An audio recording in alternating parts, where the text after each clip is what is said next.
This is the Tropic Palace Gamers podcast, episode 74, Christmas traditions across cultures. Today I welcome my special guest, Jackie. Hello, Jackie. Would you like to introduce yourself properly and say what you do? Of course. Hello, everybody, and thank you, Jen, for inviting me today.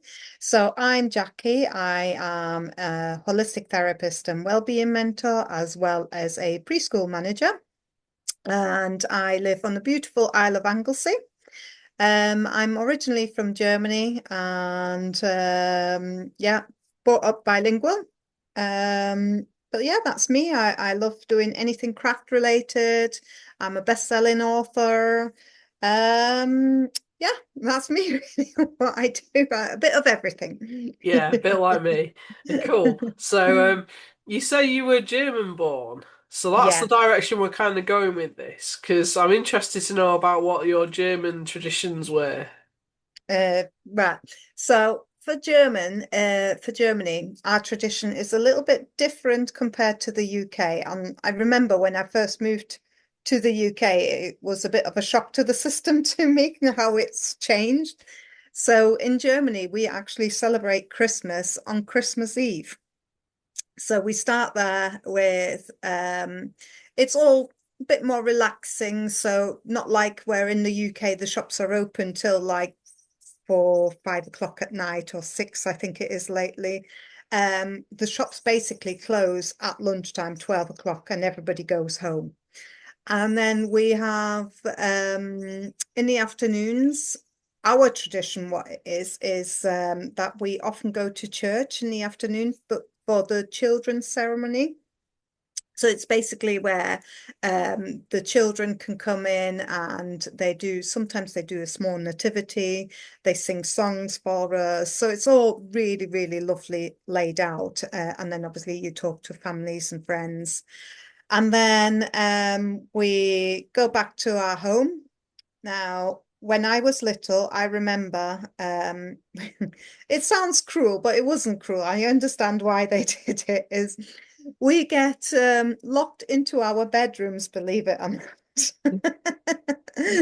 So the Christmas decorations does not come up until Christmas Eve, and we're not involved in it as children.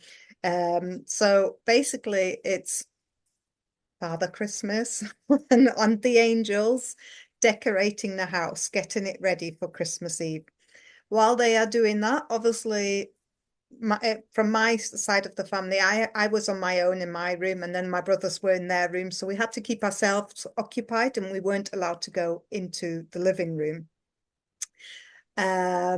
Which sometimes, when you look back, it does sound cruel, but it's nice as well because it's a nice surprise at the end of it. And I remember when I brought our James to Germany, and he always like, we got to go. I'm like, you're not allowed because Santa is going to be there, you know. So yeah, so we basically stay roughly about an hour to 2 hours in our rooms, and my mum cooks us either it's a nice warm meal or it's a nice um like like a buffet meal, even called sandwiches, things like that we have to have that before we actually are allowed to go into the living room. So while we all eat our food, my dad goes into the living room and he puts the traditional Christmas musics on. Usually it was the German music, like orchestras and that in the background. And they have a little bell and they ring it. And that means that the angels have been, and obviously Jesus Christ was born, giving us a sign. So that is then when we are allowed to walk into our room, into the living room. And that's all full of surprises, all magical. The room is all beautifully decorated. We got a Christmas tree. We got the Christmas presents under the tree. We got loads of like little plates. They are literally Christmas plates, and they've got loads of nectarines or tangerines, whatever they call tangerines. That's it. Tangerines, nuts, chocolates. It's all in lovely baskets. Every child and parent gets one. For the grown-ups, you get some shots in there, so you have to be careful.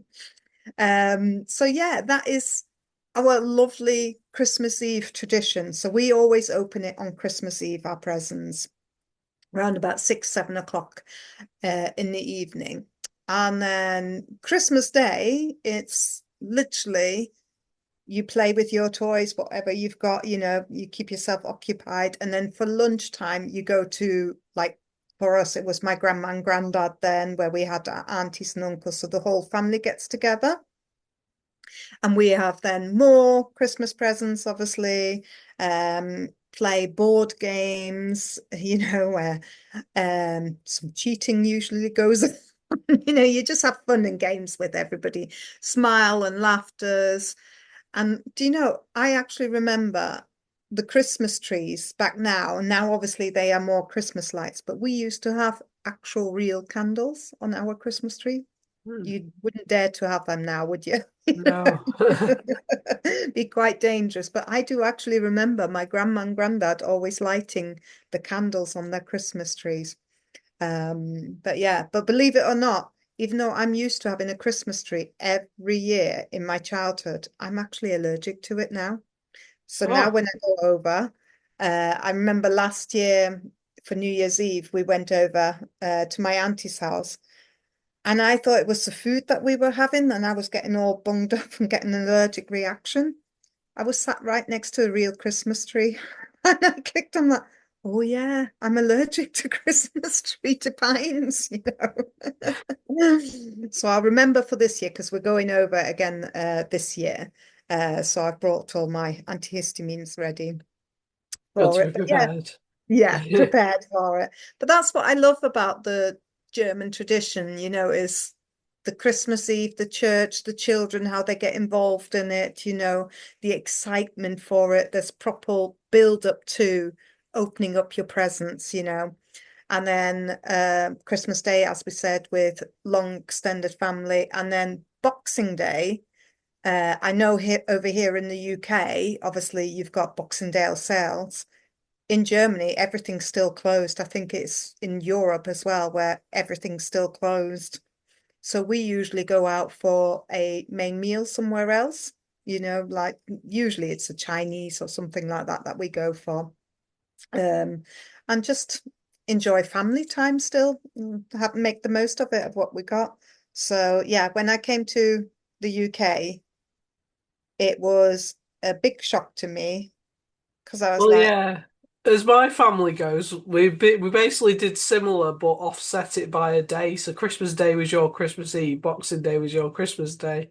ah, And okay. Boxing Day we'd often go to visit the grandparents and all the Yeah, family would be together. When the yeah. grandparents were still alive. Once the grandparents had passed away, everyone went their separate ways and we never saw each other again, basically. Oh, that's a shame, But the really. memories are there. Yeah, yeah. This is it. Well, for us, it's hard as well because we don't usually, because obviously my family's in Germany, so we don't, it's usually just me and my husband, usually on Christmas Day. But the past few years, we have tried to like see my dad because obviously my mum passed away 2 years ago. So that was Yeah. quite hard. But the year before that, do you know what? That was the best Christmas ever that I had experienced in the UK because it was the first Christmas where both my brothers were there, my sister-in-law, nieces, nephews, my mum was still with us, and it was just magical because again we did it the English tradition this time. We didn't do it Christmas Eve, we did it the English way, and it was on Boxing Day. And I've never seen so many presents in my whole life, and the whole living room was filled. But that was honestly the most magical day, the happy memories that I remember. The last one with my mum. So Christmas is hard at the moment for us, You make it because special in your own way now, make it presumably. special. Absolute, yeah, because she loved Christmas.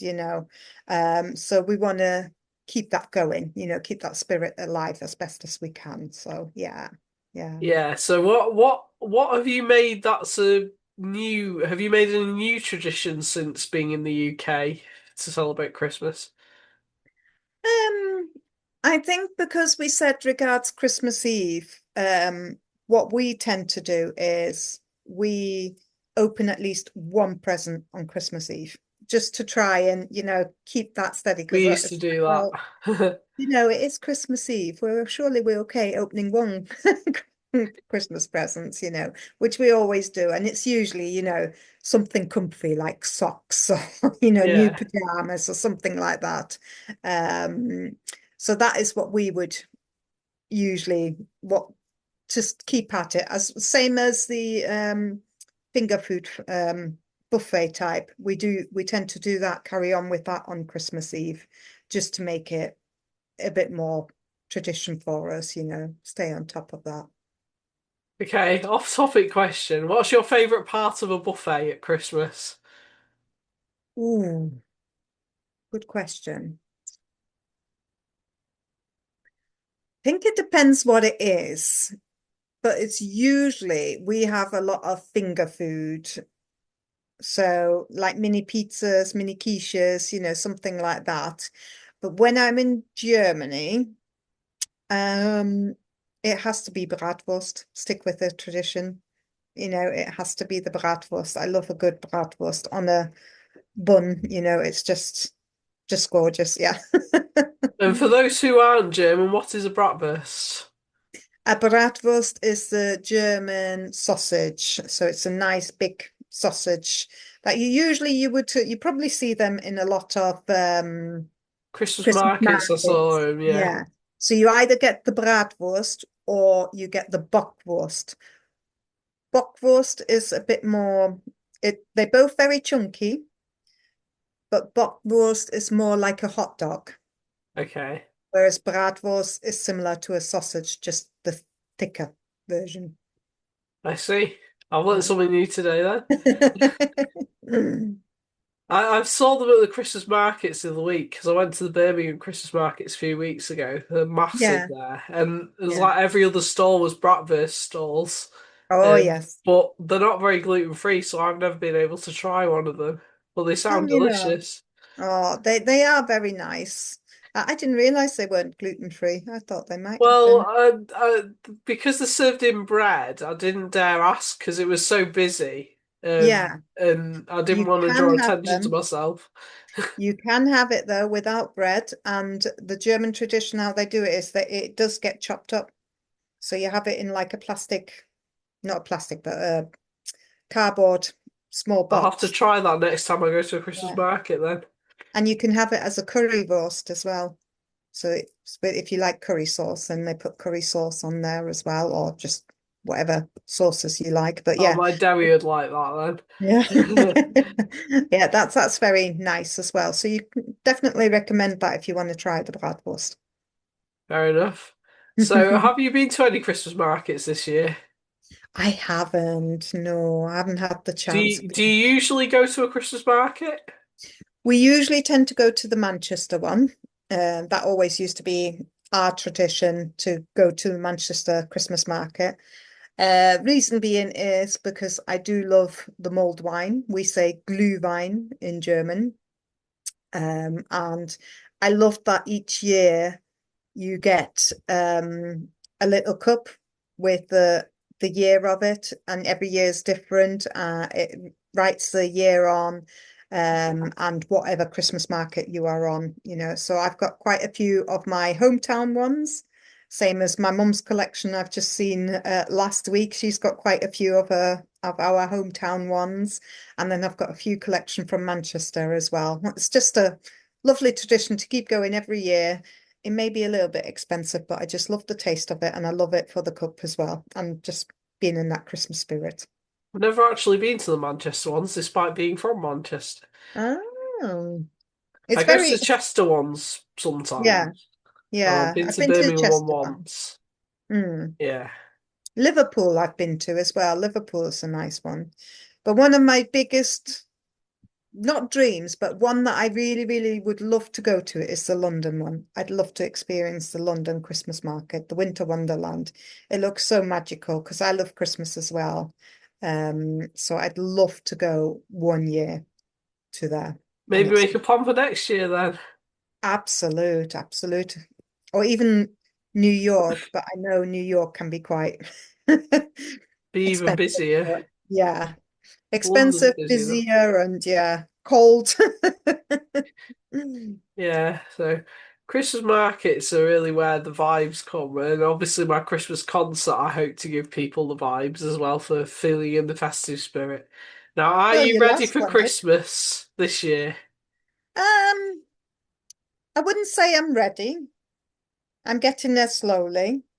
I think I always go because obviously I'm still working in the school, so I'm busy with work. So come Well, hopefully Friday, you'll have finished by the time this podcast comes out, because it'll be 3 days till Christmas. So hopefully yeah, you'll be finished up and ready for your break. I will be ready for the break, I think. Yeah, definitely. Yeah, But me too. I've got lost Christmas, until Christmas Day this year, but I'll be ready yeah, for a break after that. yeah, it'd be nice to just chillax a little bit, enjoy some family time, switch off, and yeah. Cool. So that was a great conversation about Christmas. So you said you're a holistic therapist. Would you like to talk more about your actual business? Okay. So, yeah, I'm a holistic therapist where I used to do various different treatments, such as aromatherapy, massages, Reiki. But since I obviously broke my leg, I had to drop down from that. But I'm now keeping the holistic side going again. I've had a little break, but in January I'm starting it up again, where I will be focusing to helping other people focus on themselves. So it's a good new year, new start, fresh, and just remember to be you. So I want to help people to with their own well-being, be more mindful in their well-being, be more healthy, and basically live holistically healthy, and naturally in a natural way as possible. Whether that is with natural sources such as essential oils, crystals.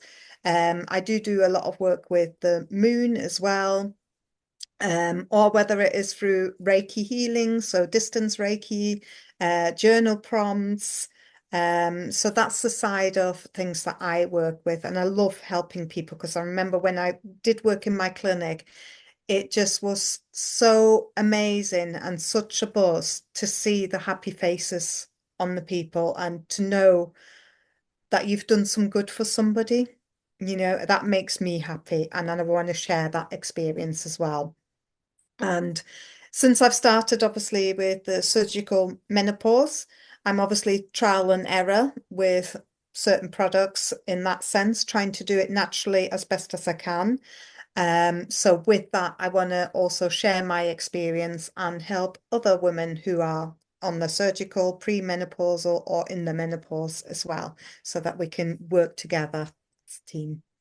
You've got a great mission there with lots to get through and accomplish. So Yeah, best of luck for next year. It's going to be a thank good one. you. I can feel it. Oh, thank So you. how do people actually find you if they're interested in what you do? They can find me at the moment on, although the group is quiet at the moment, but I have got a group page which is Living Holistically Healthy on Facebook. So if you just type that in and then you'll find my group on there. That's mostly how I communicate with other people. And then once I'm a bit more settled, then I will design a web page. But again, I will share all those in the group for the future as well. Oh, and I Uh, have got an Instagram page as well. Forgotten about okay. that. Again, that's Living Holistically Healthy. You'll find me under Instagram as well. Okay. So yeah, thanks for coming to speak to me today. Hope you enjoyed the conversation. And all the You're best very for welcome. 2026. We've Thank got you for this. having me. We wish you a Merry Christmas and a Happy New Year. Yeah, Merry Christmas, everybody. All the best for the new year. Bye All for right. now. Bye.